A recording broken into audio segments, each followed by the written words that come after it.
Kita cuma bisa istighfar. Tapi what can I do dan what can we do? Kalau kita kembali lagi kepada konstruksi negara Republik Indonesia, kita bahas tentang kedaulatan negara, kedaulatan budaya, kedaulatan politik, kedaulatan wilayah, kedaulatan ekonomi, dan terakhir dignity bangsa kita. Masih adakah hari ini kebanggaan kita menjadi warga dan menjadi bangsa Indonesia? Ini pertanyaan hari ini. Karena apa? Karena kedaulatan kita hari ini sudah dijual dengan harga murah tanpa rasa malu kepada asing dan asing. Ini persoalan, ya. Tapi biasanya kan the founding fathers and mothers bangsa kita. Jadi jangan lupa dalam pemilu nanti ada 50% kurang dikit pemilihnya perempuan. Jadi jangan lupa siapapun nanti jadi rezim, kalau kita ingin perubahan untuk juga memperhatikan isu perempuan dan anak-anak dan keluarga. Jadi kalau kita bahas lagi tentang apalagi kondisi terakhir. Kalau kita lihat apa yang terjadi dengan urban industrial, eksploitasi sumber daya alam yang ada, atau pemindahan ibu kota, pembangunan proyek IKN, apa yang terjadi? Karena di situ banyak sekali pekerja-pekerja laki-laki, maka muncul prostitusi di sekitar IKN. Karena di situ ada eksploitasi sumber daya alam, di Weda, di Kolaka, maka di situ juga muncul prostitusi-prostitusi, dan artinya perempuan menjadi korban di dalam konteks ini. Bahkan informasi yang saya dapatkan, ini kalau teman-teman ada yang dari Maluku, itu levelnya juga berlevel-level. Untuk pejabat Jakarta, untuk pejabat provinsi, untuk dan sebagainya. Jadi kita tidak sedang dalam kondisi baik-baik saja. Bapak Ibu yang dirahmati Allah, kalau kita melihat demokrasi itu apa sih?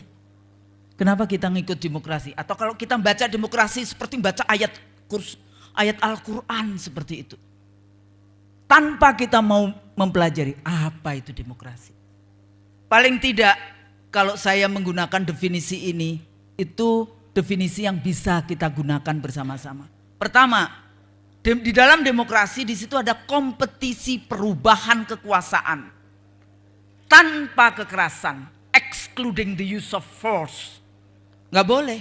Makanya di banyak sekali saya bicara, saya selalu katakan, Bapak Bin, Bapak tentara, Bapak polisi, jangan terlibat menjadi satgas-satgas pemenangan dari rezim yang berkuasa. Ini penting. Kenapa? Karena dulu suksesi pemerintahan itu menggunakan senjata. Tapi sekarang kita menggunakan surat suara, from bullet to ballot system istilahnya. Tapi apakah kemudian absen dari keterlibatan aparatus negara di dalam konteks pemenangan-pemenangan dalam pemilu-pemilu sebelumnya? Apakah hari ini juga tidak ada? Ada, nanti kita cek aja siapa yang akan terlibat di dalam konteks itu. Karena detailnya di situ. Yang kedua apa? Partisipasi politik, partisipasi perempuan, partisipasi di dalam konteks itu. Tapi hati-hati, karena hari ini ternyata ada warga masyarakat yang menemukan bahwa DPT-nya itu ada 52 jutaan yang janggal. Saya masih minta tolong kepada kawan-kawan ini untuk membersihkan data itu. Karena ada data yang usia di atas 100 itu banyak sekali. Usia 10 tahun ikut pemilu juga ada. Ada nama yang ada cuma 2 kata, 2 huruf AA atau apa kayak gitu. Ada juga banyak sekali yang tidak ada RT dan RW. Kenapa DPT ini penting? Karena disinilah letaknya kalau kita gunakan teori the liberal Machiavellian election, pemilu terbuka tapi penuh dengan tipu muslihat. Salah satu tipunya adalah dengan DPT. Apakah DPT itu digelembungkan? Apakah diciutkan? Nah ini juga sangat penting karena paling tidak pada saat lesson learn 2004, saya paling takut ada 155 jutaan pemilih. Bagaimana nanti kalau saya dihisap di akhirat sana? Kalau kemudian kita salah di dalam menghitung hasil maupun menghitung pemilih di Indonesia. Tapi hari ini kita pemilunya menggunakan KTPL. KTP itu tidak didesain untuk memilih. Itu penduduk. Penduduk itu bisa warga negara Indonesia, bisa warga negara asing. Kalau tadi dikatakan Bang Nursi misalnya bicara tentang TKA. Cek itu pintu-pintu TKA yang ada. Keluar dia dikasih KTPL. Ini adalah alat di mana kita apakah pemilu itu akan free and fair ataukah itu adalah fabricated election. Pemilu yang sudah disiapkan siapa yang menang. Yang ketiga apa? Yang ketiga adalah civil and political liberties. Kebebasan sipil dan politik, kebebasan menyatakan pendapat, kebebasan berserikat, kebebasan pers. Tapi apa yang terjadi?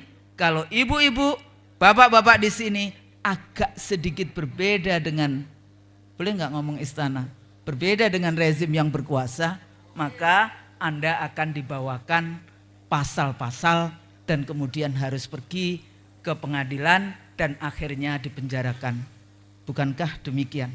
Terutama tidak berfungsinya fungsi kontrol dari parlemen.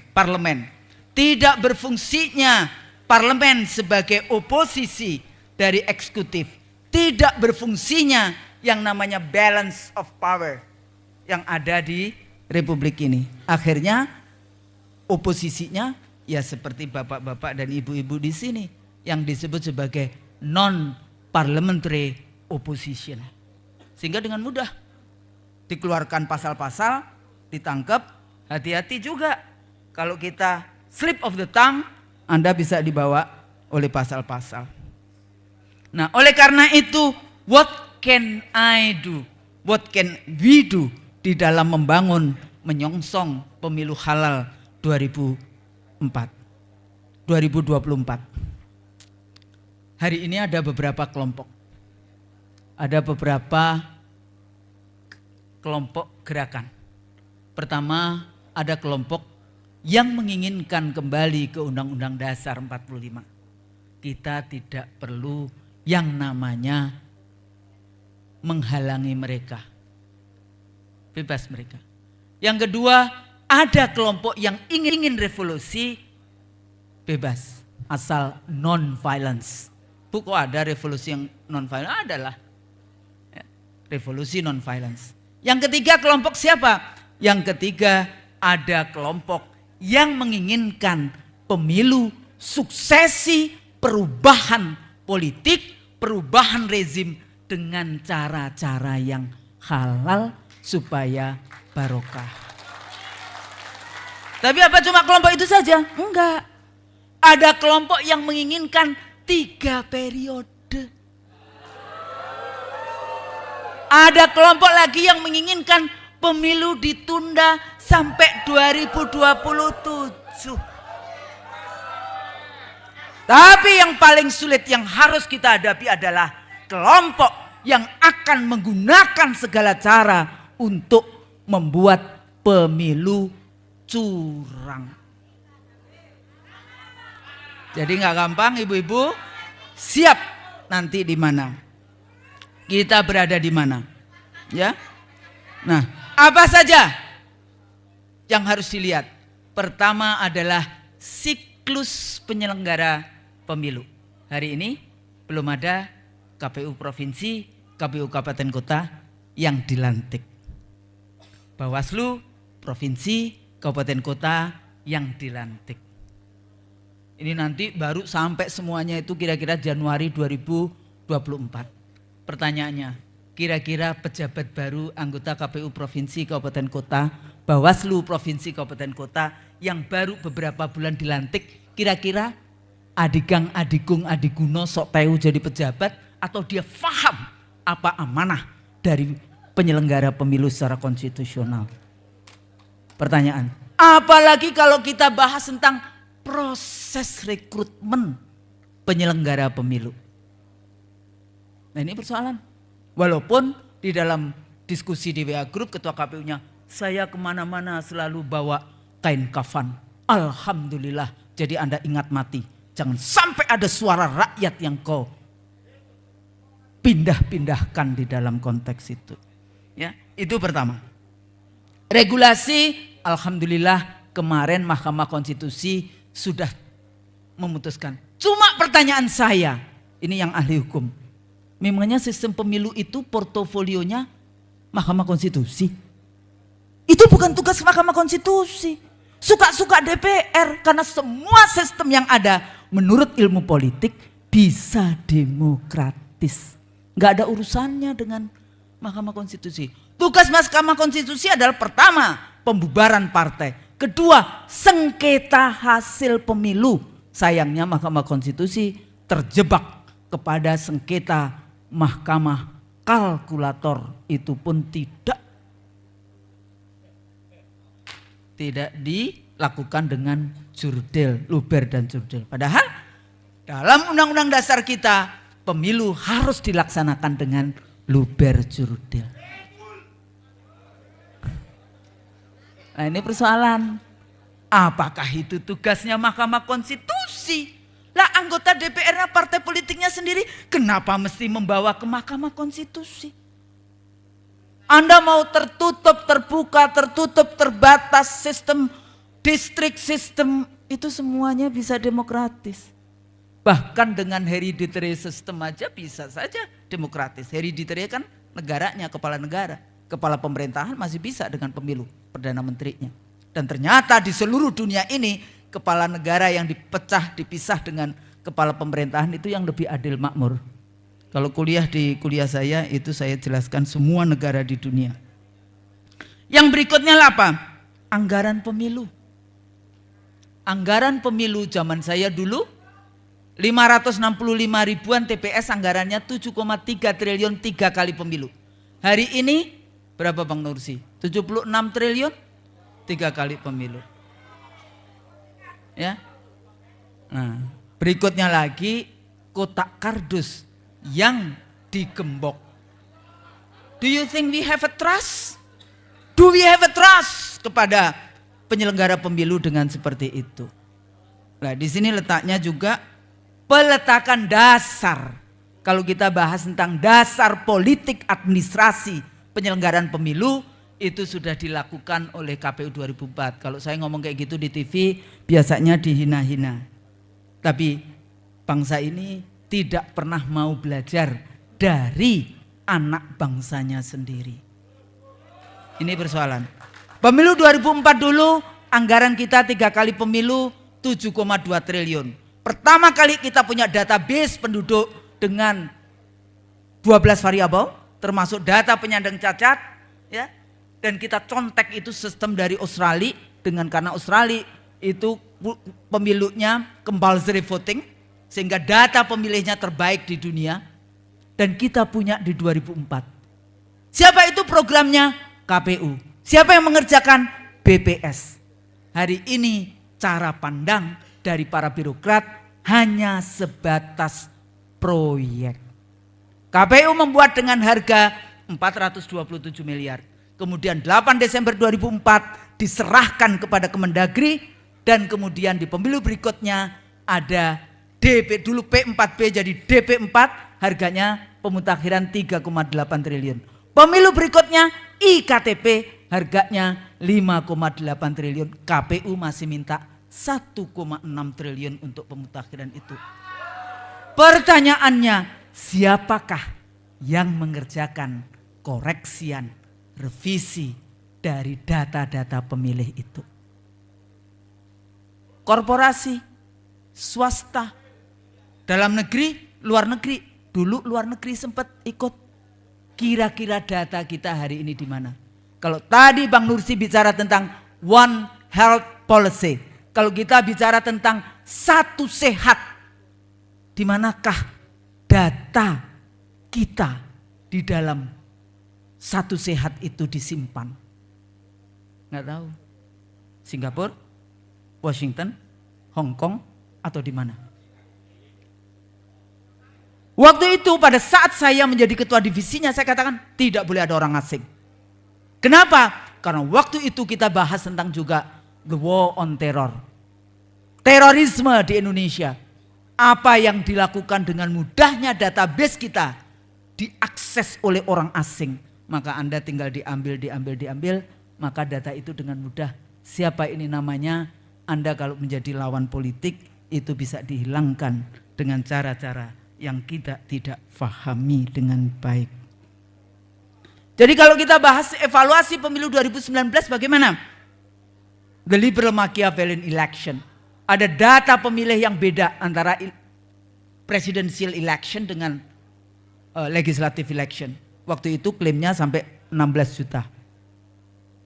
Apakah hari ini masih data yang sama yang dipakai? Ini persoalan. Kemudian sejauh mana nanti lembaga survei? Apa fungsi lembaga survei? Siapa yang bayar lembaga survei? Untuk apa lembaga survei ini? Penggiringan opini atau mencerdaskan rakyat? Saya tidak melihat lembaga survei mencerdaskan rakyat di dalam pemilu. Mereka menggunakan ilmiah karena survei. Saya kasih tahu ibu bapak yang dihormati, yang dirahmati Allah. Beberapa waktu lalu saya diminta untuk jadi reviewer dari penelitian Bappenas tentang intoleransi. Waktu saya tanya provinsi mana saja yang kau teliti, disebutkanlah A, B, C, D, Z. Saya bilang untuk mengatakan bahwa Jakarta menjadi daerah yang paling tidak toleran karena 411212 dan NTT kau sebut sebagai daerah yang paling toleran untuk menyatakan Islam tidak toleran. Mereka menggunakan penelitian dan negara yang melakukan itu namanya Bappenas. Nah, oleh karena itu kita harus alert. Kita harus waspada menyongsong 2024. Apalagi sekarang ada kekuatan baru namanya polisi RW. Ya. Jadi semua sudah disandra, partai politik disandra, rekrutmen. Rekrutmen itu bagaimana caranya? Tahu-tahu keluar dari gorong-gorong kemudian jadi presiden. Bagaimana morality? Bagaimana yang namanya kita bahas tentang etik? Bagaimana yang namanya knowledgeable enggak mengurus 275 jutaan rakyat Indonesia dengan segala macam persoalan bangsa kita hari ini. Sosial, ekonomi, dan politik dan seterusnya. Di mana sekarang kedaulatan kita? Salah satu contoh yang dulu selalu saya bilang sama Bapak Jenderal Gatot. Itu yang namanya Selat Malaka itu gimana? Apakah masuk di dalam mapping negara Republik Indonesia atau bagaimana? Kalau tadi dikatakan bahwa kita akan berubah menjadi Indo-Pacific era, laut maritim, dulu maritim, wah keren. Tol laut, mana? Mana tol laut? Ya. Malaka, Selat Malaka itu yang paling panjang wilayah milik Indonesia. Singapura cuma 1 titik. Tapi Indonesia cuma dapat 1 tahun 1 triliun, Singapura dapat 40 triliun setiap tahunnya.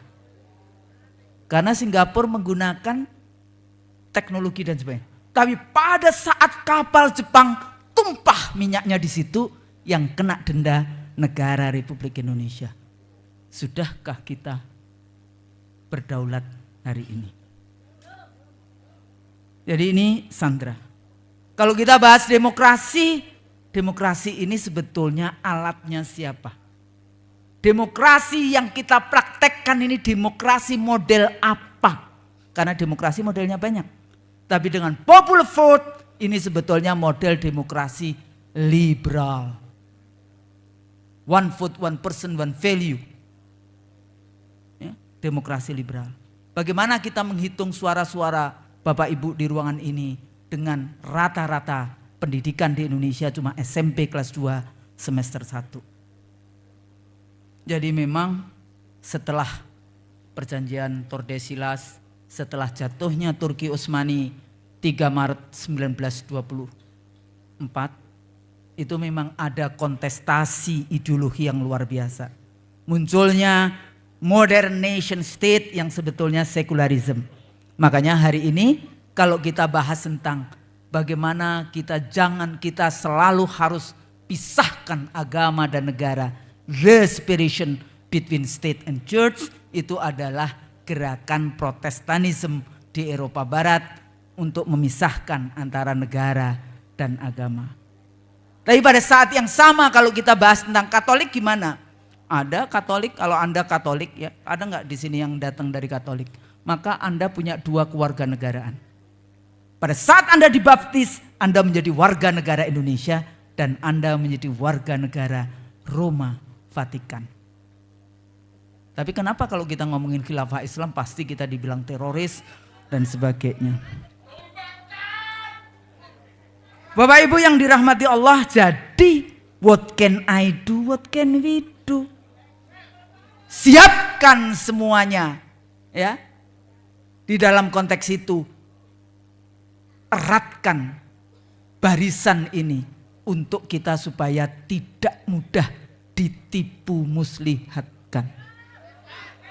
Awasi setiap TPS, adakah di situ pemilih yang bahasa Indonesia saja nggak bisa? Awasi itu. Awasi berapa jumlah pemilih di setiap TPS. Awasi terutama di kecamatan-kecamatan, karena di kecamatan itulah yang seringkali terjadi transaksi-transaksi. Awasi partai-partai yang dianggap oleh lembaga survei tidak mendapatkan 4% karena suara mereka lah yang akan diperjualbelikan. Jadi nggak gampang kan Bu, pelajari. Tapi nanti kalau memang kita siap dengan tim-tim untuk menjadi memperjuangkan pemilu yang halal, maka kita tidak ini. Pada saat yang sama berjuang harus ikhlas. Harus ikhlas. Kalau 2019 Anda merasa dikhianati, nggak masalah, tutup buku, jalan lagi. Ya, jadi nggak masalah. Memilihnya gimana? Kita bahas tentang morality. Itu ukuran pertama. Yang kedua, knowledgeable atau tidak. Baru elektabilitas itu tergantung pada apa? Pada rizki kita. Rizki jabatan. La haula wala quwata illa billah. Jabatan sudah ada catatannya di Lauh Mahfuz. Kekuasaan itu milik Allah. Allah lah yang memberikan kekuasaan dan Allah lah yang mencabut kekuasaan. Persoalannya, apakah kita akan dimuliakan oleh Allah atau kita dihinakan oleh Allah? Jadi pesan saya, apapun tetap berjuang dengan jalan-jalan yang halal. Jangan ikut-ikutan money politics. Jangan ikut-ikutan memindahkan suara. Insya Allah kita cuma disuruh apa oleh Allah? Disuruh bergerak, berjuang. Hasil kita serahkan kepada yang di atas. Kalau salah mohon maaf. Nasru minallah wa fathun qarib. Wassalamualaikum warahmatullahi wabarakatuh.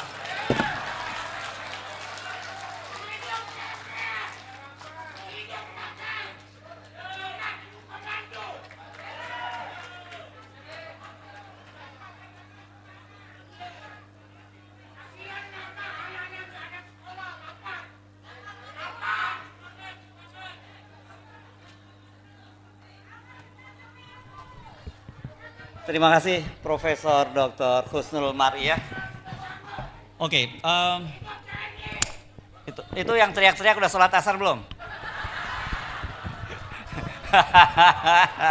Yang belum sholat asar silakan sholat asar. Sebentar lagi kita akan menyimak orasi kebangsaan dari Jenderal TNI Purnawirawan Gatot Nurmantio. Tapi sambil menunggu teman-teman yang ada di luar untuk masuk, saya minta Ogi untuk menurunkan tensi dulu. Sudah panas ini di ruangan, jadi kita dengar musik dulu ya sebelum pidato orasi kebangsaan dari musik dulu.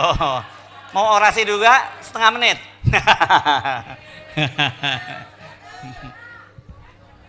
Yuk.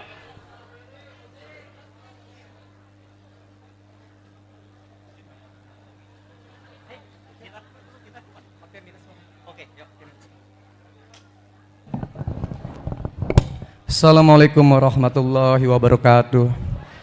Oke, perkenalkan nama saya Ogi Cerista.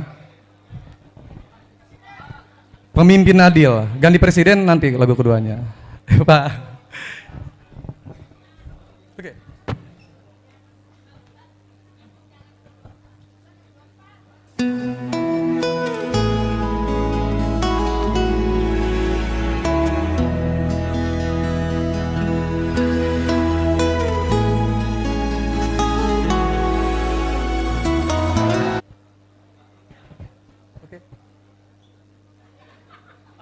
Bentar, ya.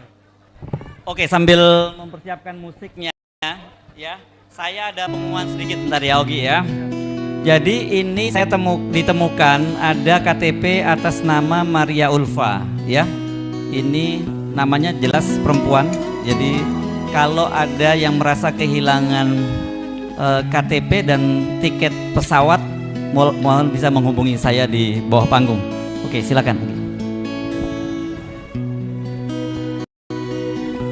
Dari siapa, Pak? Belum.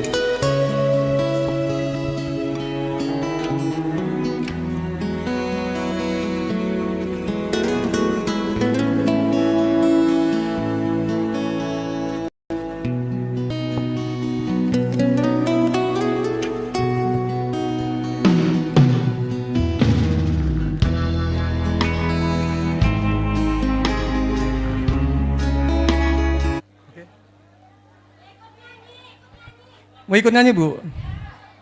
Apa lagunya? Sontolo. Oh, itu Sang Alang itu. Oke.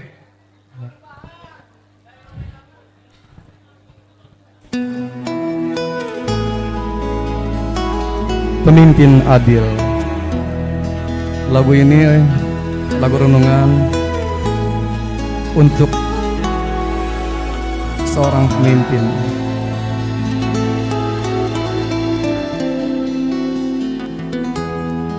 Ketika matahari hanya di atas kepala panas melelehkan, ketika keadilan akan ditegakkan di hari akhir zaman. Padang yang luas tak ada naungan, tapi engkau pemimpin adil.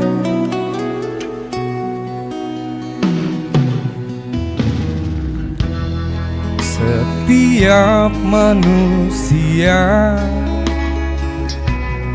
adalah khalifah di muka bumi ini. Engkau khalifah dari khalifah, kau dinaungi, kau dirahmati. Tapi engkau khalifah dari khalifah, kau dinaungi, kau diselamatkan. Oh, dari hari pembalasan. Engkau bisa bawa mata air kebaikan bagi manusia. Oh, kuasamu juga bisa menenggelamkan umat manusia.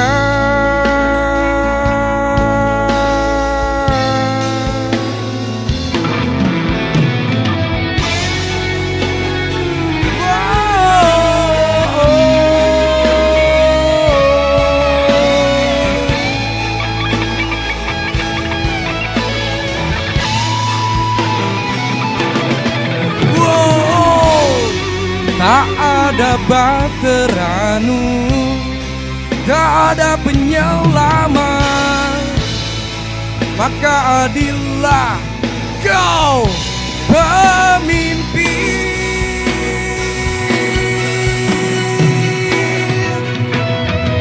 Engkau khalifah dari khalifah, kau dinaungi, kau dirahmati, tapi engkau khalifah dari khalifah, kau dinaungi, kau diselamatkan.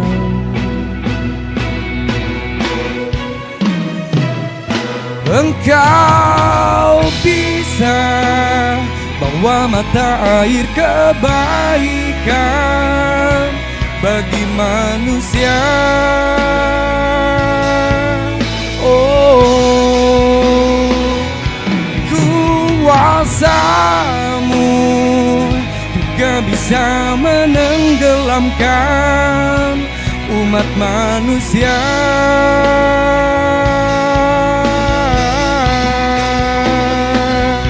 Engkau bisa bawa mata air kebaikan bagi manusia. Oh, kuasamu juga bisa menenggelamkan umat manusia.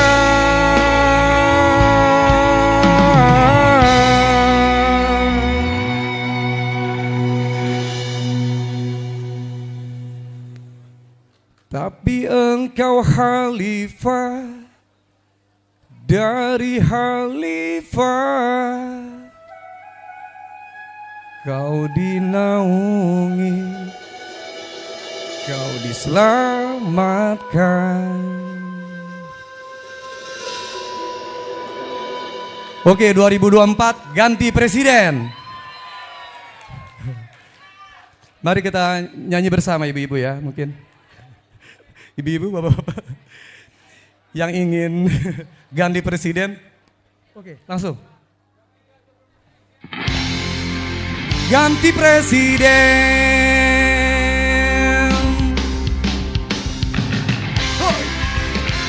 2024, ganti presiden.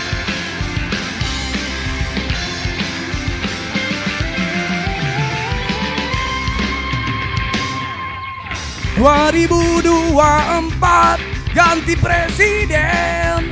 2024 ganti presiden.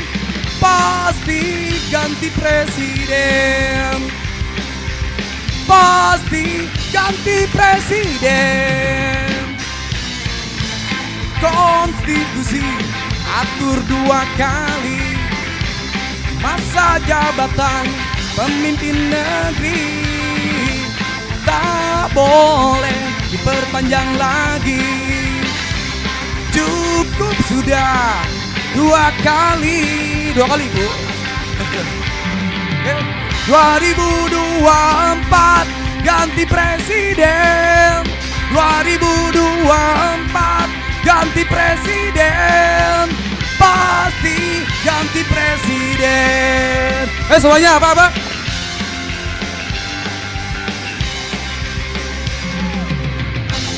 Terima kasih Mr. Jokowi, 10 tahun Yonder prestasi. Jadi kami mau cari sosok baru seperti ini.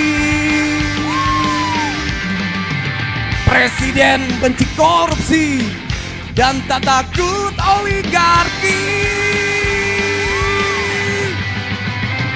Wow.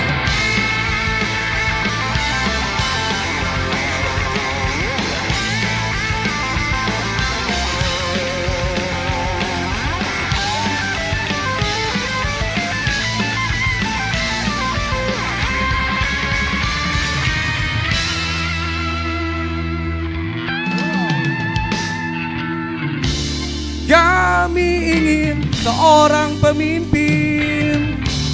Kami butuh pemimpin yang adil. Presiden benci korupsi dan tak takut oligarki. 2024 Presiden 2024 ganti presiden. Pasti ganti presiden. Pasti ganti presiden. Terima kasih Mr. Jokowi, 10 tahun Yonder prestasi. Jadi kami mau cari sosok baru seperti ini. Presiden benci korupsi. Apa lo? Presiden dan oligarki. Goyang 2024 Ganti presiden 2024 ganti presiden. pasti ganti presiden. Pasti ganti presiden. Pasti ganti presiden. Pasti ganti presiden. Insya Allah. Berharap Pak Gatot Nurmantio jadi wakilnya Pak Anies.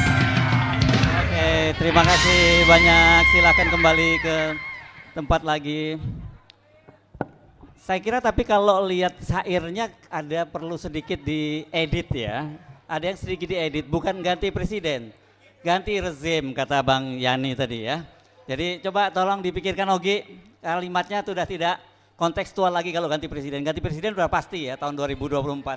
Persoalannya ganti rezim atau tidak gitu ya. Ya ganti rezim ya Pak. Pak Prabowo ganti rezim betul. Oke ya. Nggak apa-apa kan itu lagu kemarin, sekarang harus begitu artinya. Oke. Ini coba tenang dulu sedikit, suasana kayaknya emak-emak di mana-mana paling heboh nih ya. Luar biasa. Kita mesti ngaku ya kalau soal militansi kita kalah jauh ini yang bapak-bapak dengan emak-emak itu ya. Saya mengingatkan memang ini harus ada semacam studi sendiri tentang politik Indonesia modern ya. Kalau misalnya di Argentina itu ada waktu masih rezim lama ya dan banyak anak-anak yang hilang itu kemudian ada demo unjuk rasa di plaza di Argentina, di Buenos Aires yang disebut kemudian dikenal dengan Plaza de Mayo ya. Saya kira itu luar biasa dan sebenarnya politik Indonesia pada tahun 2019 juga mencatat fenomena itu, bagaimana gerakan politik Indonesia pada Pilpres 2019 itu juga gerakan emak-emak. Dan saya tadi bertanya-tanya apakah pada tahun 2024 gerakan emak-emak itu akan mati suri, ternyata tidak ya. Mati atau tidak tahun 2024? Masih ya. Jadi mohon maaf bapak-bapak ya, ini yang merasa sok jagoan selama ini enggak. Anda kalau dibandingkan dengan emak-emak masih kalah militan ya, harus diakui itu ya. Oke, baik sebelum kita tadi karena suasananya panas, sebelum kita memulai orasi kebangsaan dari Jenderal TNI Purnawiran Gatot Nurmantio, tadi saya dicolek oleh seorang purnawirawan juga, dia terakhir biar dilaksana muda. Dan beliau mengusulkan bahwa sebelum pidato Pak Gatot, beliau ingin kalau diizinkan memimpin untuk menyanyikan lagu Padamu Negeri. Disetujui nggak ini, forum? Oke, kita panggil Laksamana Muda Sony. Silakan Pak Sony.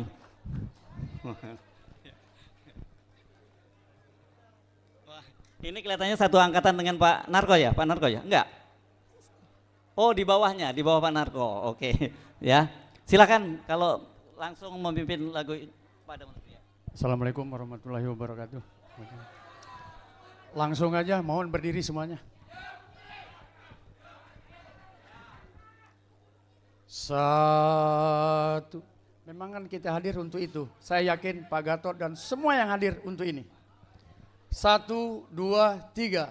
Satu nusa, satu bangsa, satu bahasa kita.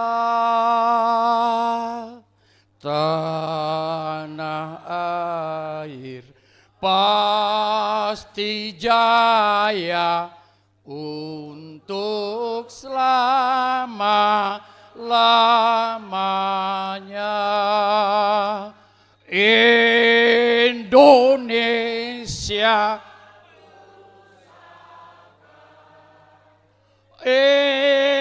Indonesia tercinta, nusa bangsa dan bahasa kita bela bersama.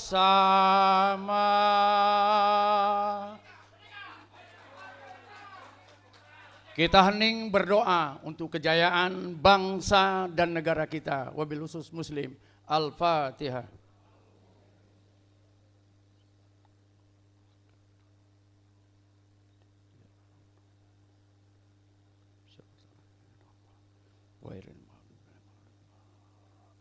Indonesia jaya! Indonesia! Terima kasih. Silakan untuk teman.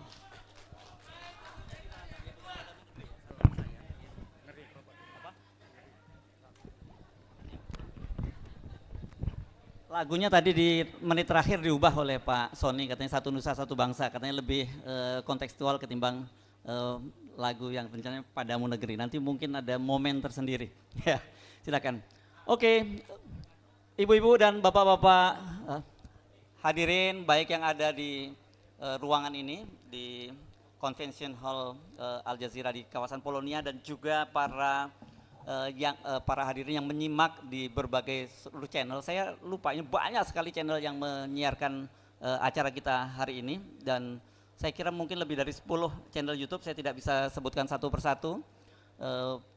Dan saya kira ini memang acara ini disaksikan hanya tidak secara nasional tapi dari dunia internasional. Saya tadi banyak mendapat chat dari beberapa teman di luar negeri yang menyatakan mengikuti acara ini, luar biasa. Dan selamat bergabung untuk teman-teman yang ada di luar negeri di 5 benua dan terutama teman-teman dalam forum Tanah Air ini yang sangat aktif terus memperhatikan aktivitas dan sangat concern terhadap persoalan-persoalan di dalam negeri. Kita sekarang undang Jenderal TNI Purnawirawan Gatot Nurmantio untuk maju ke atas. Aplaus yang meriah buat beliau.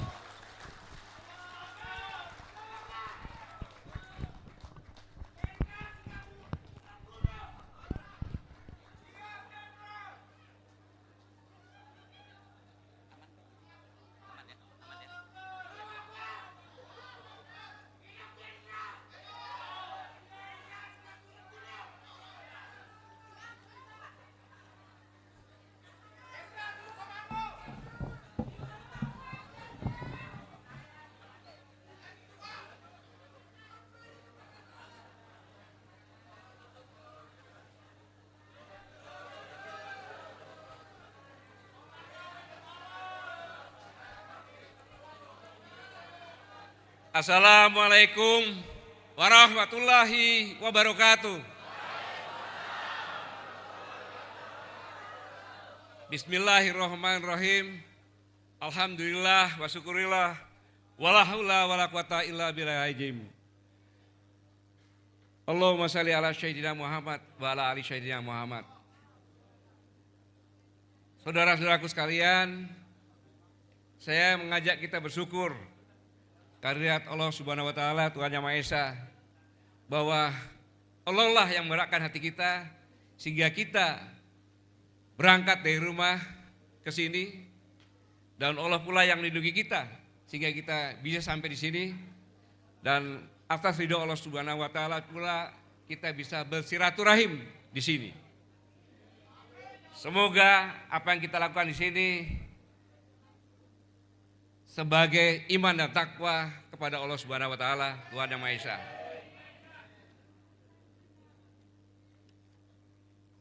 Yang saya hormati, di sini ada ketua saya, karena kok di rumah dipanggilnya ketua, Pak Dr. Bakhtiar Hamzah.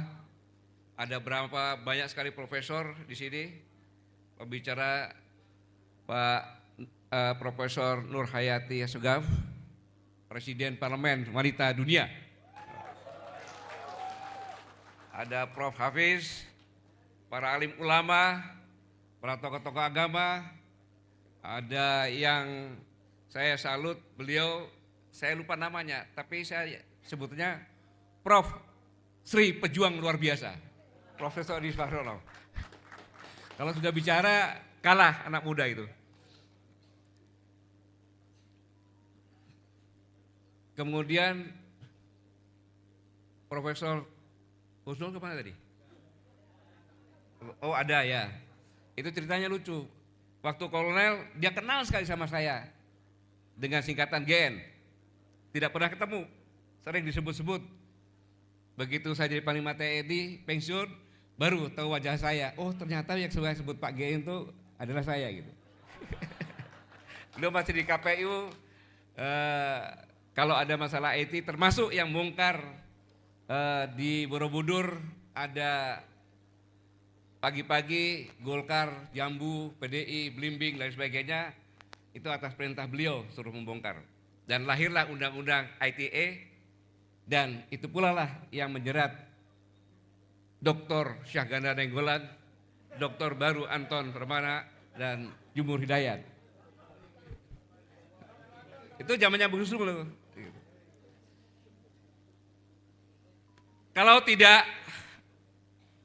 Kalaulah tidak karena tinta, tak akanlah bisa kutulis puisi. Kalaulah tidak karena cinta, tak akanlah hadir kita semua di tempat ini. Kita semuanya yang di sini tentu sebagai manusia yang sangat-sangat mencintai negara kesatuan Republik Indonesia yang luar biasa ini. Saya di sini bukan orasi kebangsaan, tapi saya menyimpulkan apa yang disampaikan oleh Dr. Antoni Briawan, kemudian Profesor Nur Hayati, kemudian ini dia yang harus didingin dulu. Ini.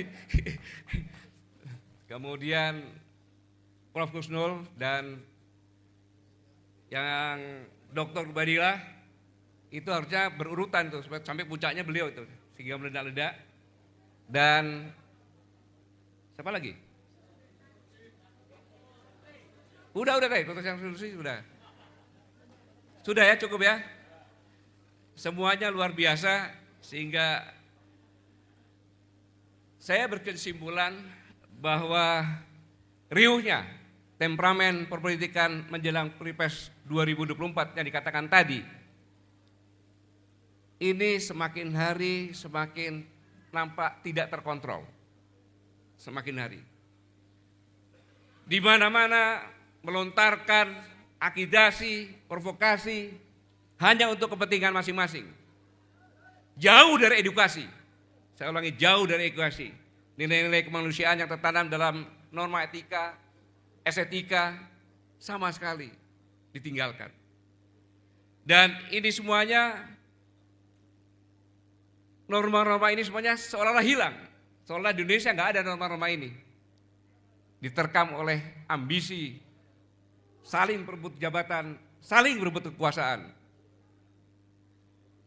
Dan saya yakin kita semua yang di sini tidak menyangka, di luar ekspektasi kita, bahwa suasana perebutan kekuasaan yang menguakkan ini dalam pikiran kita, karena tidak pernah terjadi seperti ini. Karena sejatinya bahwa ini semuanya akan menjadi keresahan, kekhawatiran bagi orang-orang yang bertanggung jawab dalam soal nasib bangsa ke depan, termasuk kita yang di sini maupun yang sedang mendengarkan semuanya ini.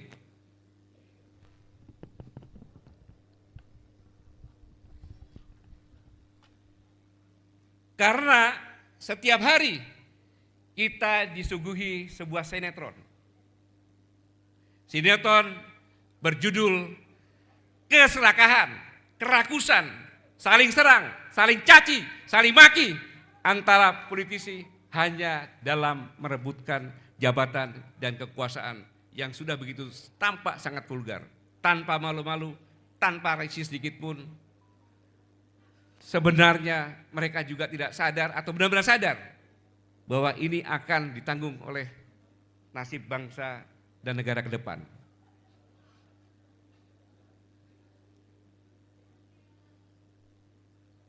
Saya yakin bahwa sinetron ini sangat memuakkan apabila saudara-saudara menyimak dari hari ke hari.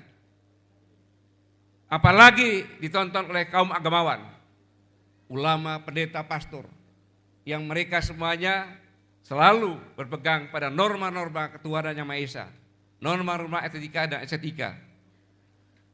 Dan tentunya kaum agamawan khawatir kalau ini dibiarkan akan merusak dan menghancurkan bangsa ini ke depan. Kenapa saya yakin hal ini? Karena kita pasti sudah sama-sama tahu bahwa kaum agamawan adalah memegang kuat, teguh nilai-nilai ketuhanan untuk membimbing kita semuanya. Dan seolah-olah tidak berbekas, karena di semua media isinya hanya caci maki secara vulgar.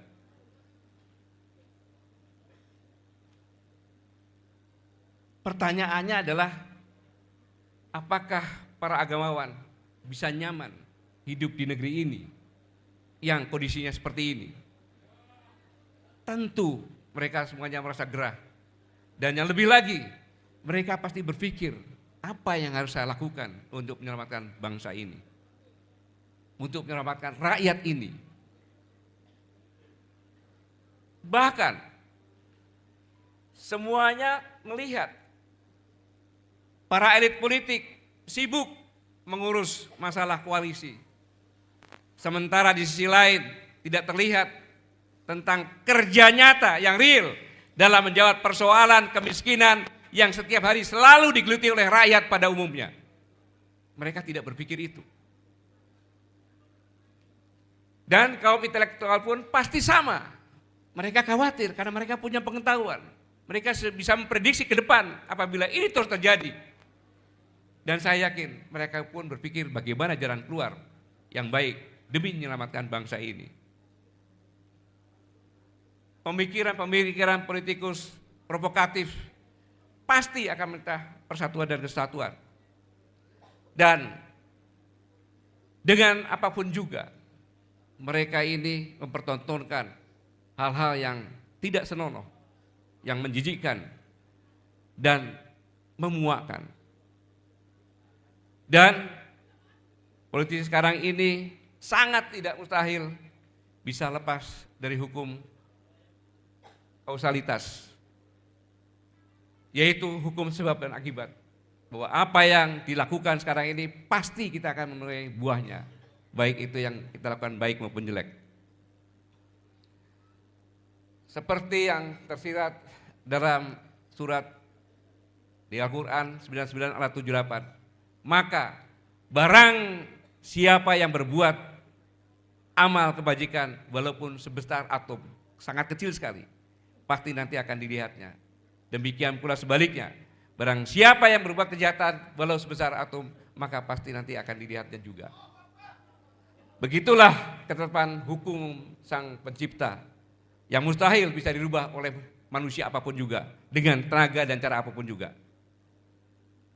Saudara-saudaraku sekalian, semuanya ini terlihat bahwa dianggap bernegara ini berbuat semau gue, sakar PDW, sakar insun, tidak berpikir. Yang penting saya dan kroni saya bisa selamat dan berhasil.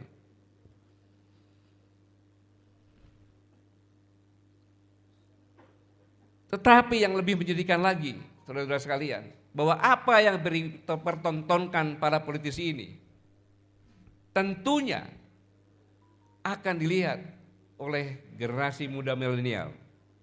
Mereka yang perlu pengetahuan-pengetahuan dan pendidikan. Bagaimana mereka melihat ini semuanya? Adakah yang berbentuk edukasi? Sama sekali tidak ada. Sama sekali tidak ada. Inilah yang membuat yang dikatakan Pak Ubed tadi, Dr. Ubed, bahwa generasi muda milenial apatis. Apatis. Mengapa apatis? Mereka masih muda belia. Mereka perlu mendapatkan edukasi yang sehat, logis, realistis dalam membangun kehidupan bermasyarakat, berbangsa, dan bernegara. Tapi mereka tidak mendapatkan ini. Itulah yang menyebabkan tadi berdasarkan dari polling yang dilakukan generasi muda kita yang bonus demografi jumlahnya kurang lebih 60%, mereka apatis. Kalau ditanya mereka nanti pilpres milih siapa? Saya tidak milih semua. Mereka tidak milih semua. Karena ini mereka khawatir apa yang bisa saya dapat. Bahkan cerita dari rekan kita semuanya, Mossad, manusia merdeka Muhammad Saididu, ketika akan berangkat ke Australia, di mana menyaksikan wisuda anaknya yang berumur 22 tahun S2. Saya bilang, kamu tidak akan berhasil, kau bisa jagoan di tanah air. Tapi kita ke Australia untuk mengajak anakmu pulang, hebat kalau kau berhasil. Dan ternyata dia lemah, dia tidak berhasil.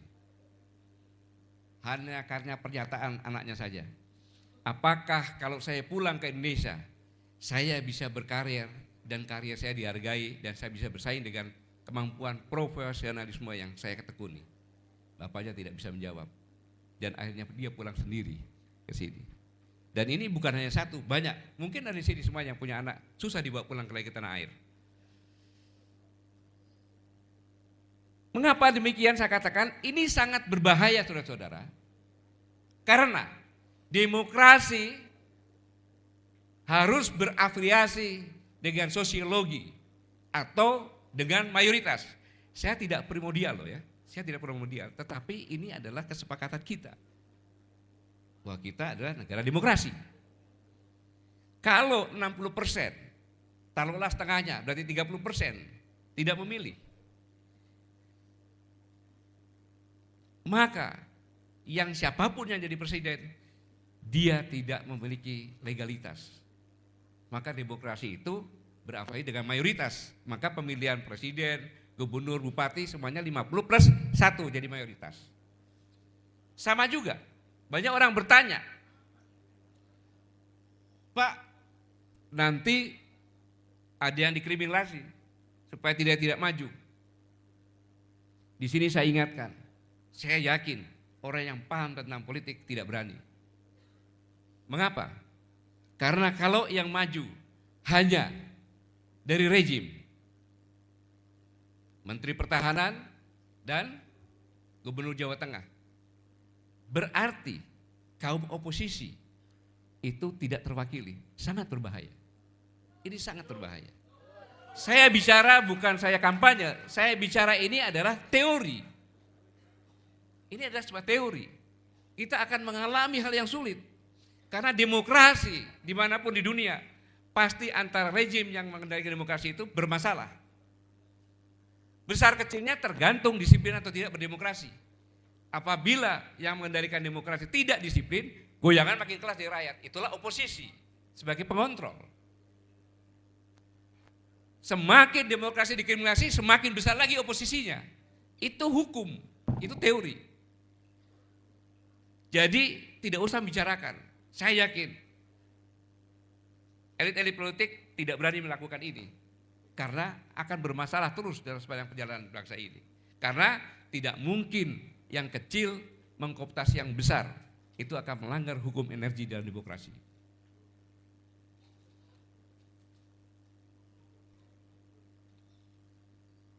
Saudara-saudara kalian, bahwa saya ulangi, legitimasi suatu negara yang berdasarkan demokrasi itu tergantung dari legitimasi dari rakyatnya yang mayoritas.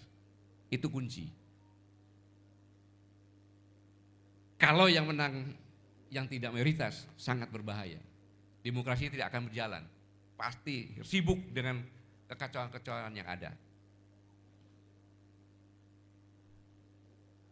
Karena sekecil apapun program yang dilakukan oleh pemerintah sebagai pengendali demokrasi ini harus mendapat legalitas dari mayoritas.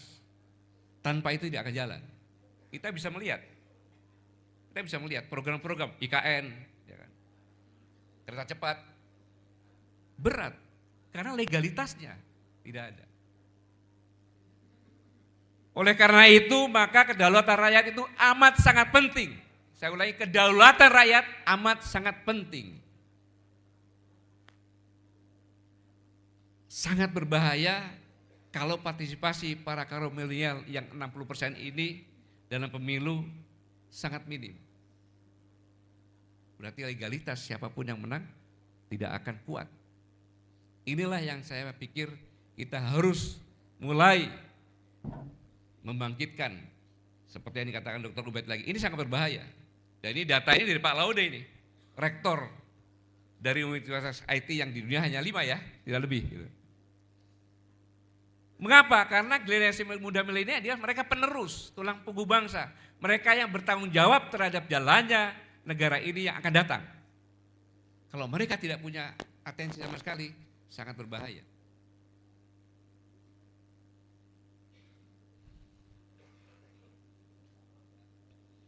Hadirin sekalian, sejatinya para politisi adalah sosok-sosok yang seharusnya membangun argumentasi secara logika, argumentasi yang jernih, mumpuni dalam hal wawasan kebangsaan. Seorang politisi yang sejati, dia tidak boleh membunuh lawan argumentasinya. Dia memberikan jalan untuk sama-sama berargumentasi. Sehingga apa yang disampaikan ini menjadi nuansa pendidikan bagi generasi-generasi muda. Seharusnya demikian. Sehingga mereka pun punya tugas untuk membangun kesadaran kehidupan berbangsa dan bernegara. Yang sehat, steril dari pemikiran-pemikiran kotor, pemikiran-pemikiran licik ketika beradu argumen. Ini semuanya tentunya sama-sama kita rindukan. Kapan ini bisa terjadi? Walau alam.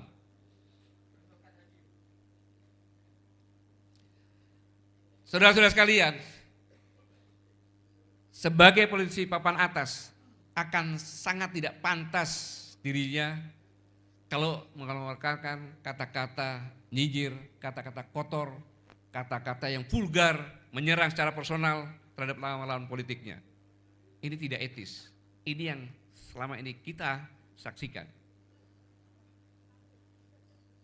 Harusnya yang seperti kata-kata tadi membuat semuanya tenang. Sehingga kaum agamawan, intelektual, kaum ibu-ibu tenang melihatnya. Mereka menjunjung tinggi norma-norma etika dan estetika yang ini sangat langka. Saudara-saudara sekalian, inilah gambaran tentang perpolitikan yang terjadi sekarang. Yang kita semuanya saya sadarkan bahwa menuduh anak-anak muda senang berhura-hura Ingat, mereka punya akal dan rasa. Mereka mengerti keadaan sekarang ini. Tetapi mereka menjadi apatis karena mereka tidak melihat hal yang positif. Inilah yang harus sama-sama kita harus bekerja keras untuk merubah semuanya ini. Saudara-saudara sekalian, dalam kondisi yang terkini ini, kita melihat bahwa manusia tercipta dari bahan yang sama. Karena itu kita memiliki dasar yang sama. Tiap-tiap diri pasti berharap kita hidup dengan aman, tentram, damai, sejahtera. Pertanyaannya, kenapa faktanya kehidupan berbangsa, bernegara yang kita jalani sekarang ini tidak sesuai dengan harapan? Pertanyaan seperti tadi, siapa sebenarnya yang menjadi dalang, yang menciptakan suasana kehidupan perpolitikan yang jauh dari nilai kemanusiaan ini? Yang pasti rakyat dan TNI adalah korban yang selalu terseret oleh narasi-narasi ambisi para elit yang sama sekali tidak mendidik. Padahal kalau kita berpikir secara jernih bahwa pengorbanan rakyat pada negara ini sungguh sangat tidak ternilai. Bagaimana tidak? Pasal 33 ayat 3, bumi dan air dan kekayaan alam yang terkandung di dalamnya dikuasai oleh negara dan dipergunakan sebesar-besarnya untuk kemakmuran rakyat. Tapi pasal ini merupakan bukti konkret di mana rakyat dengan rela, ridho menyerahkan seluruh harta karunia kepada para elit politik supaya dikelola dengan baik, benar, dan dengan tujuan demi kemakmuran kesejahteraan rakyat. Jadi Anda semuanya rakyat Indonesia adalah pemilik sah ketika Bung Karno mengatakan,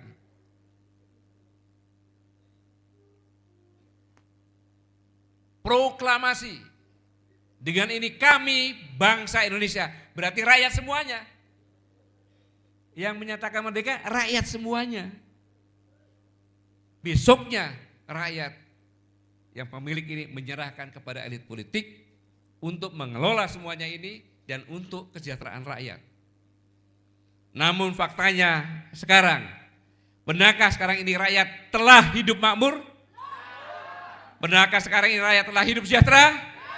Boro-boro orang sudah bilang. Yang ada ini pada umumnya rakyat semakin hidup menderita. Sehari-hari bergelut dengan kemiskinan yang begitu berat. Sementara di lain pihak rakyat dengan jelas melihat dengan mata kepalanya sendiri. Di mana para pejabat tinggi, para elit politik hidup bergelimang harta.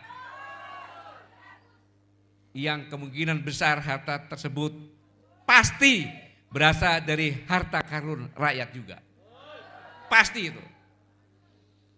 Oleh karena itu, kalau ada seorang pejabat tinggi atau seorang elit politik bertanya kepada rakyat, apa yang telah kalian perbuat untuk negara rakyat? Maka jawabannya, hei para pejabat tinggi dan para elit politik, apakah kalian tidak sadar celana dalam yang kalian pakai itu hasil penjualan harta karun kami? Dan apakah kalian tidak sadar bahwa dasi yang kalian pakai itu hasil dari keringat-keringat kami yang kalian peras dengan pembukuan pajak? Nah sekarang rakyat bertanya, apa sebenarnya yang telah kalian perbuat untuk rakyat? Kalau para elit, para pejabat mengatakan bahwa semua dilakukan demi untuk kepentingan rakyat, maka kami pun bertanya, kenapa pada faktanya kami rakyat dan pada umumnya senantiasa sehari-hari bergelut dengan kemiskinan? Rakyat yang mana?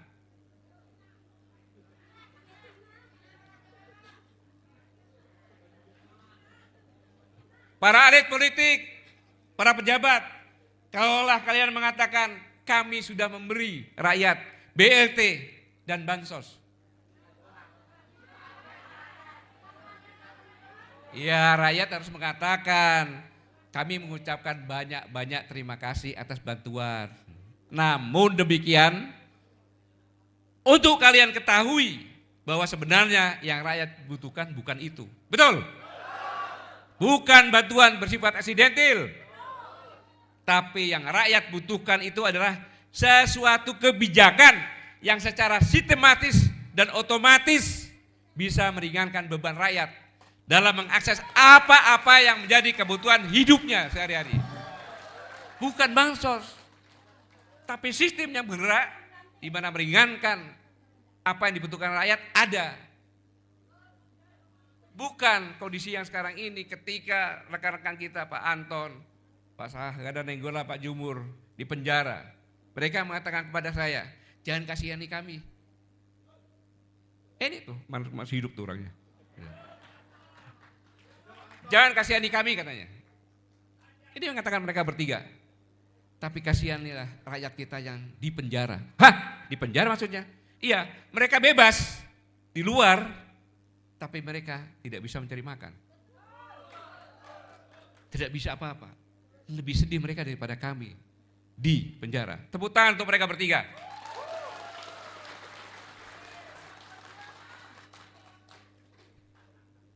Kenapa? BLT, bansos hanya sementara saja. Gak bisa menjawab kemiskinan. Bisa nggak? Nggak bisa. Bukan itu. Bukan itu.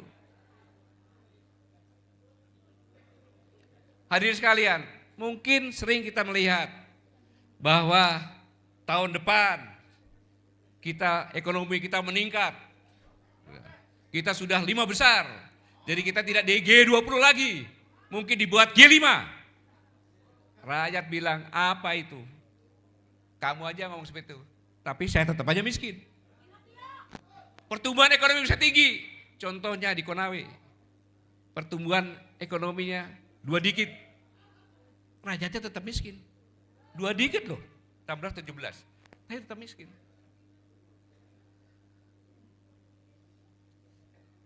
Kadang-kadang mengatakan bahwa nilai kemiskinan sudah tinggal sedikit, sudah berkurang. Itu kata BPS, tapi yang kami lihat, kami rasakan sendiri tidak berubah. Bahkan teman kami banyak yang tambah miskin lagi. Inflasi apa? Pendapatan dengan harga beli tidak seimbang. Kita nggak bisa beli. Itu inflasi yang benar. Jadi memang jangan menganggap bahwa rakyat itu tidak tahu apa-apa. Rakyat itu punya akal dan punya rasa. Dia punya antena yang katakan rasa itu yang sangat canggih. Dia bisa mengetahui.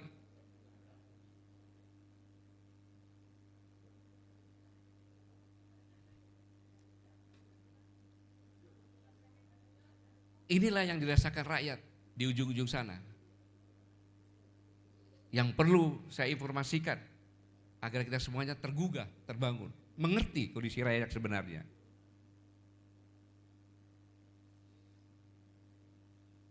Bayangkan, saya meneliti di Indomaret saja. Sekarang ini diteliti rakyat membeli di Indomaret itu sudah tinggal 20.000 per hari. Maka di Indomaret, Alfamart banyak yang sasetan kan? Sasetan. Saya meneliti itu karena yang mudah diteliti. Berarti daya beli mereka hanya 20.000 sehari. Itu pun tidak semuanya. Indomaret kan di kota. Kalau yang di desa, buruh. Ketika seorang buruh pulang, mendapat gaji, seharusnya dia gembira. Tapi begitu dia lihat di rumah anak dan istrinya, berdoa, ya Allah, semoga aku bulan depan tidak nganggur lagi karena kontrakku diberhentikan. Mereka ini semuanya kontrak. Yang dikatakan buruh, dokter juga buruh loh itu. Iya, pekerja. Kontrak sekarang ini. Bagaimana bisa tenang? Tidak ada ketenangan. Seharusnya hidup di dunia ini penuh dengan perlindungan dan penuh dengan kenyamanan.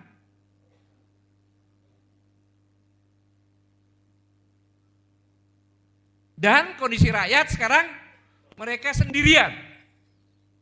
Mereka harusnya mengeluh kepada wakil-wakil rakyat. DPR. Tapi DPR sekarang menjadi tuan-tuan rakyat. Rakyat sendiri. Mau kemana dia berbicara? Dalam kesendirian ini, dia berpikir ada TNI yang bisa melindungi saya karena saya adalah saudara kandung TNI. Tetapi apabila TNI diam, persepsi rakyat kepada TNI pasti akan berubah. Tetapi saudara-saudara, TNI sekarang ini menghadapi buah si malakama. Bingung dia TNI itu. PMI paham, lihat semuanya seperti ini paham. Jelas. Namun saudara sekalian perlu tahu bahwa TNI itu adalah manusia. Makhluk yang punya akal dan punya rasa juga, sama rasanya seperti rakyat. Artinya, apakah diam dan dinginnya sikap TNI sekarang ini betul mereka diam ketika melihat rakyat dijolimi?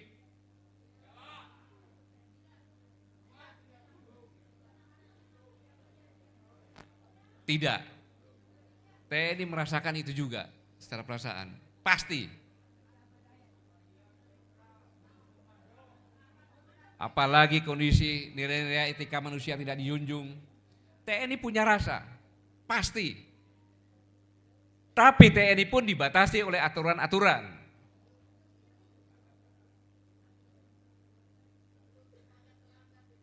Ya, TNI sekarang ini diam bukan karena diam.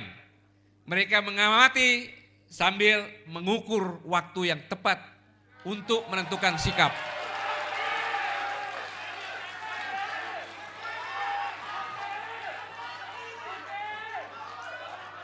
Saudara-saudara, ini saya yakin benar karena TNI begitu pulang dia ketemu sama rakyat, istrinya rakyat, anaknya rakyat. Dia tidak bisa lihat ini diam, tetapi ya katakan aturan yang batasi dia. Tetapi diamnya TNI itu untuk melihat, untuk menentukan sikap demi menyelamatkan negara dan bangsa dari tangan-tangan kotor yang hidup hanya mementingkan diri sendiri dan kroni-kroninya.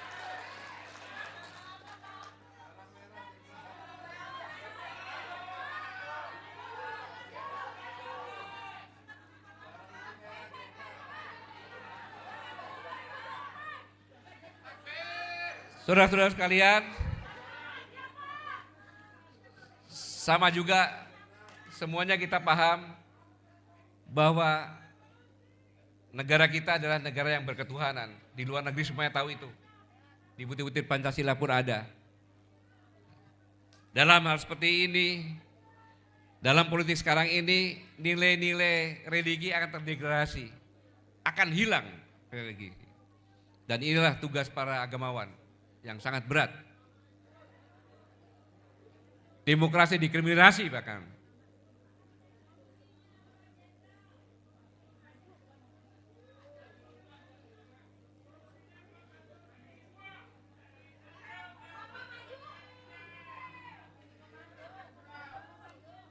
Mengapa demikian? Karena demokrasi sebenarnya dari rakyat untuk rakyat dan oleh rakyat. Tetapi slogan ini sudah tidak berlaku di sini. Demokrasi dari saya, untuk anak saya, untuk cucu saya. Sehingga nilai-nilai religi, etika-etika demokrasi sudah terkubur dalam-dalam.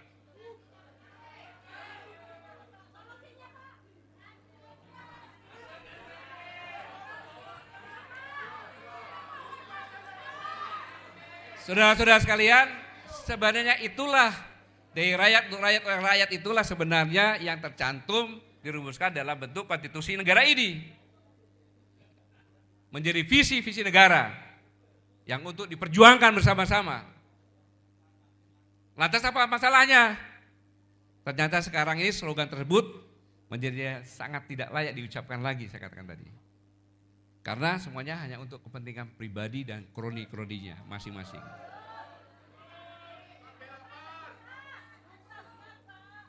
Dan ingat bahwa yang dikatakan demokrasi itu sudah mengamanatkan pada negara yang saya katakan ini, rakyat itu sudah diamanatkan pada negara menjadi tupoksi presiden. Bahwa negara berkewajiban untuk melindungi segenap tumpah darah warganya. Undang-undang itu. Yang mana amanat tersebut merupakan keseriusan demokrasi dalam menjaga marwahnya. Lantas apa yang menjadi masalah? Ternyata sekarang ini yang menjadi masalahnya adalah nyaris terlihat muak ketika diucapkan para elit tentang masalah demokrasi. Karena kehidupan sekarang ini penuh dihiasi polemik, bahkan konflik yang kita sama-sama lihat dengan narasi-narasi provokatif dan lain sebagainya. Sehingga tupoksi presiden dan kenyataan tugas yang diembankan tanggung jawab presiden dengan kenyataan yang ada sangat paradok dan bertentangan. Lantas apakah rakyat dan TNI yang jadi korban akan tetap nonton dan berpangku tangan? Ingat, NKRI adalah negara kesepakatan yang tadi, bangsa tadi. Keterlibatan rakyat dan TNI dalam cerita pendirian negara ini menduduki garis terdepan. Saya ulangi, rakyat dan TNI dalam menduduki strata adalah paling depan dalam mendirikan negara ini. Karena negara ini diperjuangkan dengan cerita darah dan nyawa dari rakyat yang berjuang. Dan TNI diambil dari rakyat-rakyat yang berjuang tersebut. Itu yang saya maksud.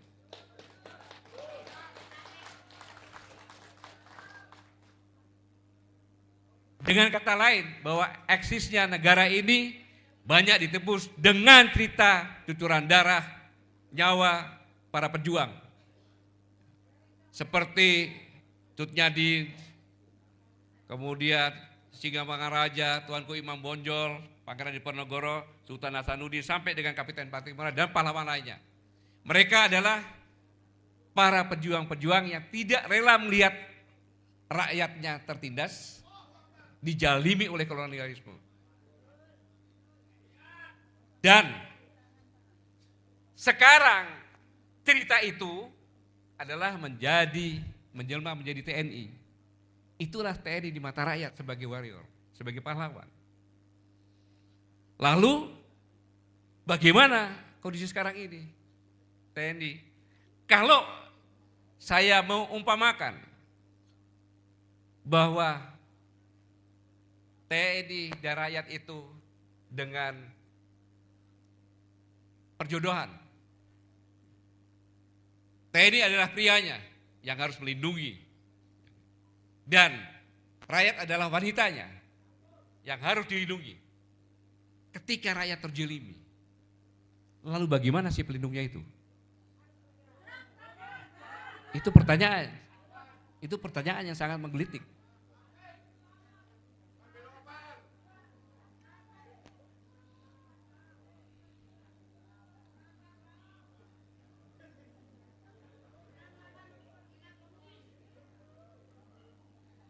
Sehingga kalau lebih tinggi lagi yang katanya rakyat adalah ibu kandung dari TNI. Ketika ibu kandungnya terjolimi dan si anak diam saja, bukankah itu anak durhaka?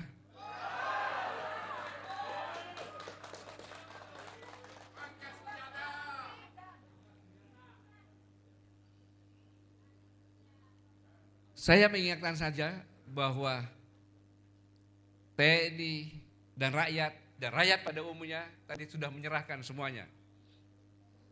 Menyerahkan semua kekuasaan kepada elit politik. Tetapi pohon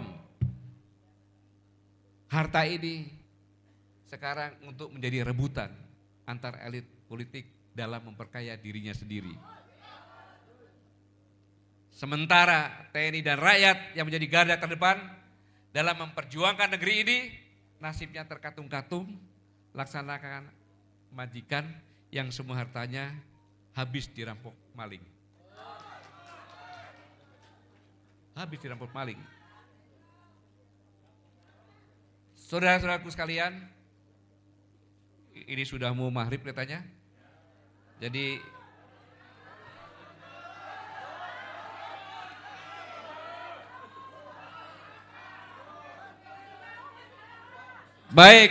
baik. Saudara-saudara, yang saya katakan kondisi politik sekarang ini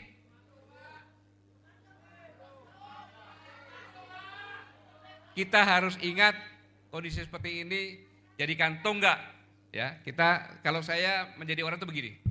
Orang yang paling sial adalah orang yang tidak punya peluang. Orang yang baik adalah orang yang punya peluang dan bisa memanfaatkan. Tapi orang yang bodoh, orang yang punya peluang tidak bisa memanfaatkan. Orang yang hebat adalah orang yang bisa menciptakan peluang dan peluang itu dia manfaatkan. Nah, kita semuanya harus menjadi orang yang begitu kena musibah ini kita switch menjadi peluang dan kita manfaatkan. Itu namanya orang luar biasa. Saudara. Nah, dalam konteks seperti ini kita jangan menyerah. Maka sekarang inilah waktunya tonggak kepandunggalan TNI dan rakyat harus dikembalikan lagi. Bukan kepandunggalan yang bersifat semu, tapi kepandunggalan yang benar-benar solid, seperti menyatunya gula dan manisnya.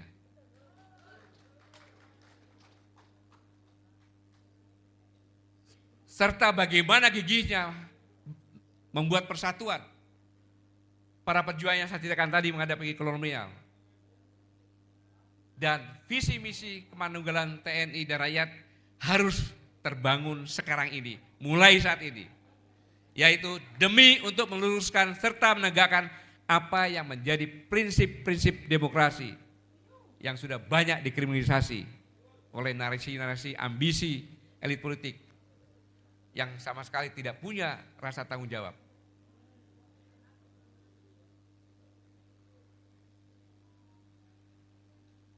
Saudara-saudaraku sekalian, visi misi kepandunggalan TNI dan rakyat harus kita bangun sekarang ini demi kebaikan bersama. Demi untuk menyelamatkan kehidupan berbangsa bernegara yang terlihat semakin terancam pada perpecahan yang sangat serius. Yang kalau tetap dibiarkan tidak mustahil bisa mengancam pada keutuhan negara kesatuan Republik ini.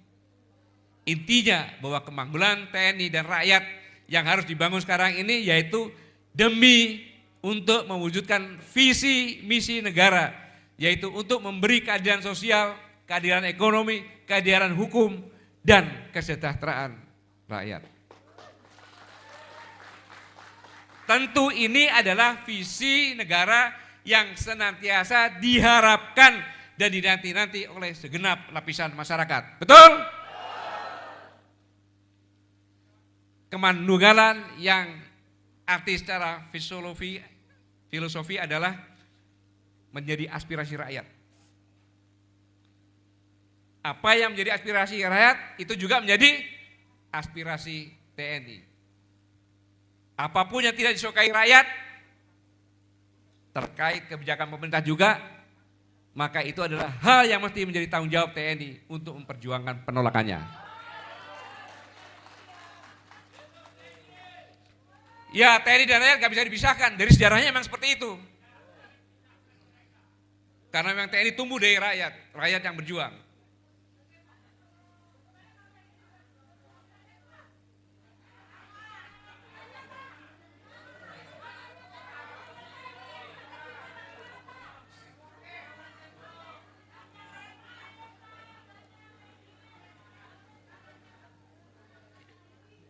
bahwa TNI selalu berpikir, berikhtiar, berupaya dengan tenaga dan pikirannya bagaimana agar rakyat yang merupakan belahan jiwa raganya itu bisa hidup aman, tentram dan sejahtera. Itu yang harus dipikirkan TNI. Hadirin sekalian, sekali lagi saya katakan, kalaulah kita menurut pada fakta sejarah bahwa berdirinya negara ini adalah merupakan hasil perjuangan para pahlawan-pahlawan yang tidak rela rakyatnya dijolimi oleh kolonial, di mana para pejuang sekarang menjelma menjadi militer atau ABRI. Negara tanpa TNI maka nasibnya pasti seperti raja tanpa laskar. Jangan tinggalkan TNI. Dengan demikian artinya keberadaan TNI dalam kehidupan berbangsa, bernegara memiliki peran penting. Bukannya sebagai penjaga kedaulatan negara, tetapi lebih dari itu, TNI memiliki tanggung jawab juga untuk memperkuat kedaulatan rakyat. Artinya TNI harus menjadi garda terdepan dalam membela dan memperjuangkan aspirasi rakyat yang senantiasa menuntut tentang keadilan sosial, keadilan ekonomi, keadilan hukum, dan pemerataan kesejahteraan. TNI harus menjadi garda terdepan dalam memperjuangkan hak-hak rakyat, hak-hak berserikat, hak-hak berpendapat. TNI harus menjadi garda terdepan dalam menghalau semua penindasan, kejaliman yang dilakukan oleh siapapun sekalipun penguasa. Pada prinsipnya, TNI persis sama dengan apa yang menjadi prinsip agamawan. Sama. Agamawan dengan berbagai ragam paham memiliki prinsip yang sama, yaitu tidak akan pernah berkompromi dengan semua bentuk perilaku penindasan dan kejaliman. Bahkan secara bahasa agamanya bahwa semua peragaman akan sangat mengharamkan pada semua bentuk perilaku yang berbau kriminalitas, intimidasi, ketidakadilan, penindasan yang bersifat kejaliman. Oleh karena itu sudah pasti akan sangat ironis sekali kalau ada tokoh agamawan yang malah mendukung dan atau membiarkan perilaku-perilaku kejaliman. Dan yang pasti akhirnya nanti terlihat abu-abu itu agama. Bahkan akhirnya pasti citra para tokoh agama akan menjadi pudar, laksana harumnya bunga yang berbaur dengan baunya bangkai babi. Dan kalau itu terjadi, maka pertanyaan akan bagaimana nasib bangsa ini. Kenapa saya katakan demikian? Karena peran agamawan dalam kehidupan berbangsa amatlah sangat-sangat penting. Oleh karena itu, intinya, sejatinya TNI dan para agamawan harus bersatu padu menjadi oposisi terdepan dalam menghadapi perilaku-perilaku penindasan kejoliman. Saya ulangi, agamawan dan TNI harus bersatu menjadi oposisi terdepan dalam menghadapi perilaku-perilaku penindasan kejoliman. Tidak ada antara lain.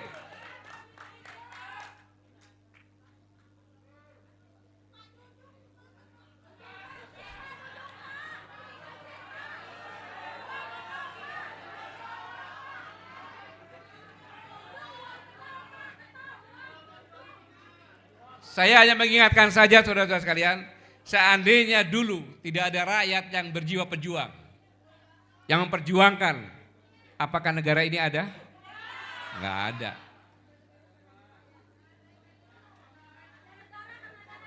Entah sekarang itu kayak apa ini nih, berapa negara mungkin tumbuh dan lain sebagainya.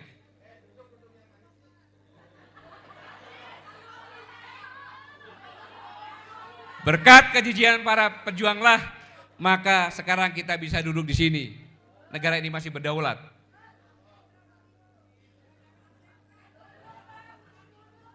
Dan kegigihan rakyat pejuang tersebut dalam aktualisasi ABRI diberikan contoh dengan kegigihan Jenderal Sudirman. Panglima yang tidak pernah surut namanya sampai kapanpun juga. Namun saudara-saudara, kalau kita lihat sekarang keberadaan TNI saat ini sangat jauh Beda dengan pada masa perjuangan dulu. Dulu TNI menjadi suatu yang sangat dielu-elu, bahkan dipandang layak sebuah barang yang amat sangat berharga. Betul?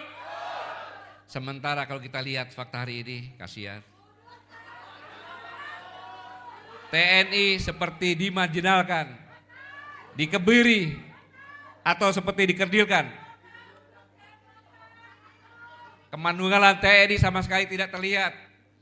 Karena yang nampak TNI seperti sudah lumpuh, bahkan malah menjadi alat bagi rejim untuk menteror, mengintimidasi, atau menakut-nakuti rakyat demi meraih apa yang menjadi ambisinya. Padahal semestinya dimanapun dan kapanpun TNI sejatinya harus tetap eksis dalam menghalau atau menolak semua bentuk penindasan kezaliman. Yang dilakukan siapapun juga, oleh penguasa juga yang bersikap kewenang-wenangan. Dan itu harus sudah menjadi prinsip TNI. Karena TNI adalah tentara pejuang, tentara rakyat, tentara nasional yang profesional.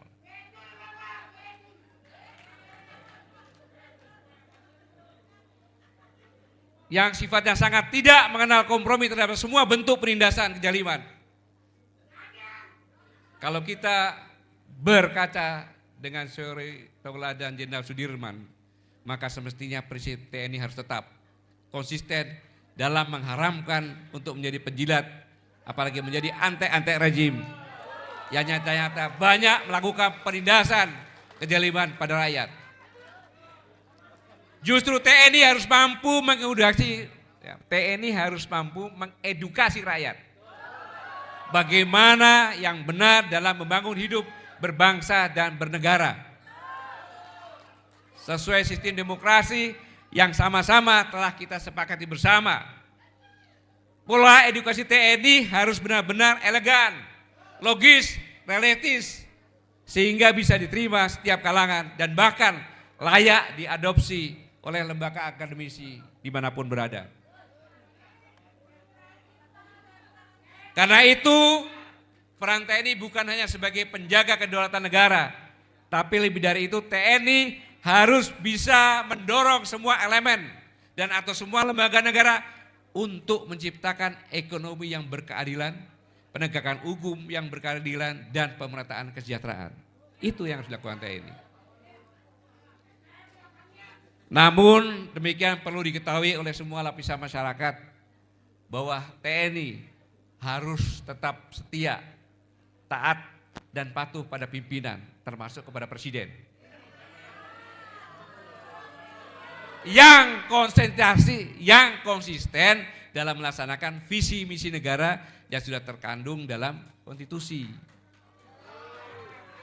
Dan dengan kemandulan TNI rakyat memungkinkan akan tercipta negara yang sehat dan kuat. Sebaliknya, ini camkan benar, sebaliknya kalau penguasa sudah banyak menindas, mengintimidasi rakyat, maka sejarah membuktikan bahwa penguasa tersebut ibarat sedang menggali kuburnya sendiri. Dan secara hukum alam, bahwa sejarah banyak membuktikan sikap penguasa yang seperti itu pasti akan tumbang di tangan rakyat yang senantiasa di backup oleh militer.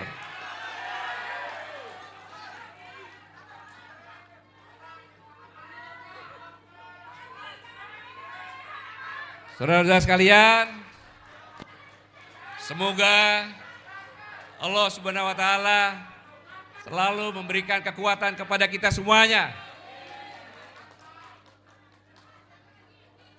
memberi pelindungan,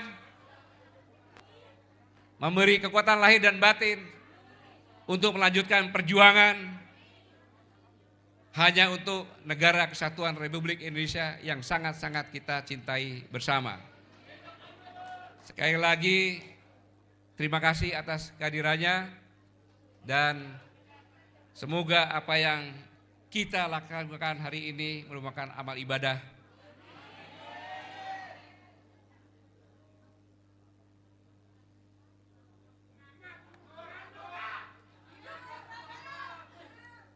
Bumi Nusantara, surga indah di Katulistiwa. Sumber daya alamnya melimpah ruah. Demi masa depan bangsa dan negara kita. Mari bersama maju bersatu, tak ada kata menyerah. Terima kasih. Wassalamualaikum warahmatullahi wabarakatuh.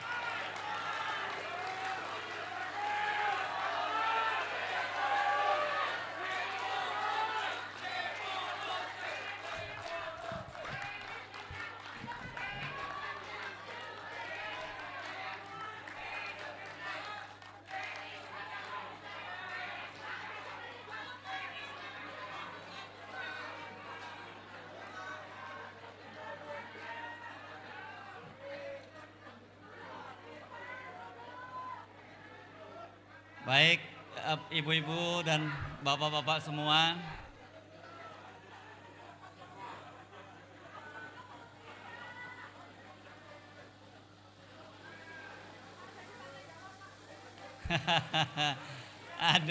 ada permintaan apa?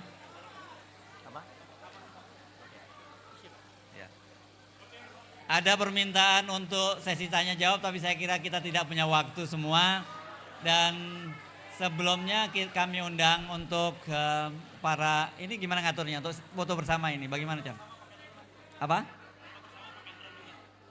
Oke, ini daripada foto begini kita coba atur foto bersama saja dengan Pak Gatot, dengan para undangan lain untuk hadir ke atas panggung, dan kemudian ada ibu-ibu nanti yang di Pak Gatot kami undang lagi ke panggung bersama yang lain untuk foto bersama dulu. Ayo silakan bapak-bapak naik ke panggung, ibu-ibu untuk foto bersama. Ayo silakan. Daripada rebutan begitu ya. Ya, daripada rebutan fotonya satu-satu, kita foto bersama-sama. Ayo silakan. Hah? Apa? Oh di bawah, sorry. Ya di bawah, fotonya dari atas. Coba diatur foto. Ya, silakan. Sorry. Ya. Di depan Pak Gatot tolong dibersihkan, akan foto bersama. Tolong foto bersama di belakangnya Pak Gatot. Yang di depan boleh duduk di lantai boleh. Ya. Hah? Kenapa gitu? Oh. Oke, saya mohon maaf. Halo. Di depan Pak Gatot dibersihkan karena kita akan difoto dari drone. Jadi nanti kelihatan dari belakang rapih. Ayo silakan mundur ke belakang. Nanti semua terkena fotonya, dapat fotonya akan difoto dari drone. Jadi tolong Pak Anton dibantu untuk mundur semua. Mundur semua. Kita berdua ya Pak ya. Oke. Mantap. Sekali lagi Pak Hers, Beno. Mantap. Ya. Oke. Oke, tolong dibersihkan di depan Pak Gatot. Kita foto bersama menggunakan drone, bakal lebih rapi. Tapi, yuk. Oke semuanya, karena hari sudah mau maghrib, kita sepakati biar tertib. Semuanya tertib duduk, kita menghadap ke depan, kita foto bersama-sama biar rapi dan keren.